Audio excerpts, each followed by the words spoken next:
సెమీఫైనల్లో విజయం సాధించేందుకు ఇంగ్లాండ్ వేయని స్కెచ్ లేదు. చివరికి ఆటగాళ్ల వాటర్ బాటిల్ పైన ఇంగ్లాండ్ తమ వ్యూహాలను కోడింగ్ చేసుకుంది. ఇంత చేసిన మెస్సీ మ్యాజిక్ ముందు ఇంగ్లాండ్ మటాష్ అయిపోయింది.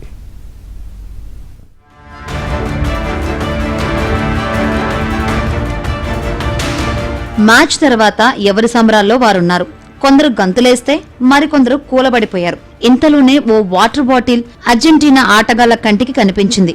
దాని మీద ఏదో రాసి ఉండడంతో అర్జెంటీనా ఆటగాళ్లు ఆ బాటిల్ ని తీసుకున్నారు. ఆ బాటిల్ మీద రాసి ఉన్నది చూశాక అందరూ ఆశ్చర్యపోయారు.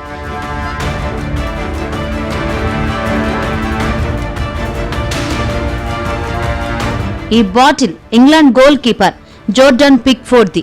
బాటిల్ మీద అంతా కోడింగ్ ఉంది. అదేంటంటే ఒకవేళ మ్యాచ్ పెనాల్టీ షూటౌట్ అయితే ఎలా ఆడాలి, ఏం చేయాలి అనేది డీటెయిల్ గా రాసి ఉంది. అర్జెంటీనా ఆటగాళ్లు పెనాల్టీ షూటౌట్ లో ఎలా ఆడతారు, ఏం చేస్తారు, వారిని ఎలా ఎదుర్కోవాలి అనేది పిక్ఫోర్డ్ బాటిల్ పై ఉంది. ఇదంతా చూశాక మెస్సీ ఇతర సహచర ఆటగాళ్లు ఆశ్చర్యంగా తలలూపుతూ కాసేపు మాట్లాడుకున్నారు. అయితే పిక్ఫోర్డ్ కు ఈ అలవాటు మొదటి నుంచి ఉందని, 2018 వరల్డ్ కప్, 2024 యూరో కప్ లోనూ ఇలాగే చేశాడని ఇంగ్లాండ్ వివరణ ఇచ్చింది.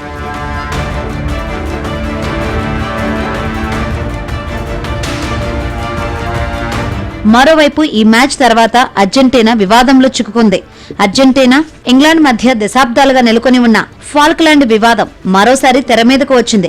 మ్యాచ్ తర్వాత కొందరు అర్జెంటీనా ఆటగాళ్లు ఫాల్క్లాండ్ ఐలాండ్ తమదే అని రాసి ఉన్న బ్యానర్ తో గ్రౌండ్ లో తిరిగారు. ఇది నిబంధనలకు విరుద్ధమని కొందరు చెబుతున్నారు. అర్జెంటీనాపై చర్యలు తీసుకోవాలని డిమాండ్ చేస్తున్నారు.